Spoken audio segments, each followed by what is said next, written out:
Hey, what's going on, guys? CNC Cards here, back with another video. In this video, I'm going to be talking about, are hobby boxes worth buying right now?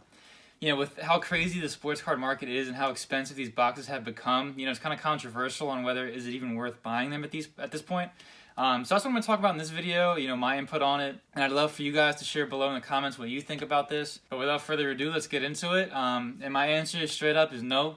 I don't think buying hobby boxes is a good idea at all right now. And I'm saying that from an investor standpoint. From an investor standpoint, I would only recommend just buying singles right now, single rookie cards, autographs, you can get them. But I just think buying hobby boxes right now, your chances of making your money back on them are so slim.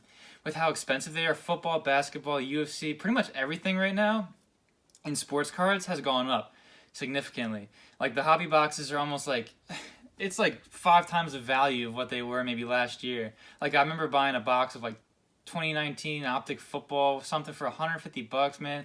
It's ridiculous. I think it sells for like upwards of $1,000 now for just the hobby box. So I just don't think investing, or I shouldn't even say investing, but just buying hobby boxes is not a good idea right now. You could say the same thing about getting into breaks. Like breaks are definitely a gamble. They're fun to be in, but your chances of scoring something big, unless you get like one of the few good teams, that have like those rookies.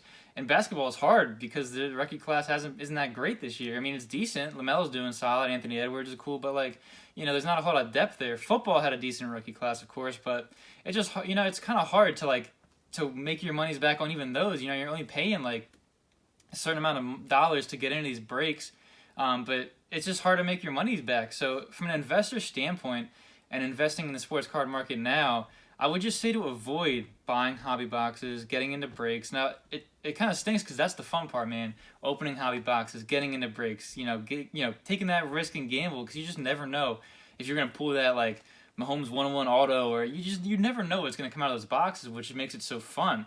But if you're looking to invest and be serious in investing, just try to stay away from that if you can. Unless you have the money for it, by all means, go ahead. But if you're trying to be very careful and pick and choose where you want to invest, just put your money into singles, rookies, autos, parallels. Even the second year base cards for these players have gone up a lot in value too. So investing in second year base cards would be great, or parallels even better. But I just think that would be a smart move from an investor standpoint, just because of how expensive these products are right now. It's so ridiculous. I can't believe. A year or two ago, we were paying $100 for a hobby box, and now you can barely get your hands on it. You can't even go to like a Walmart or Target.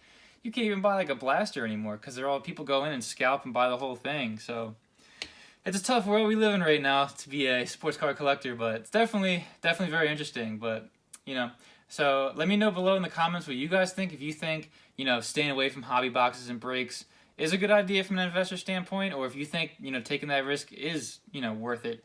I'd love to hear what you guys think about this in the comments below. And as always, thank you so much for watching. Stay tuned for more videos, and I'll catch you guys next time.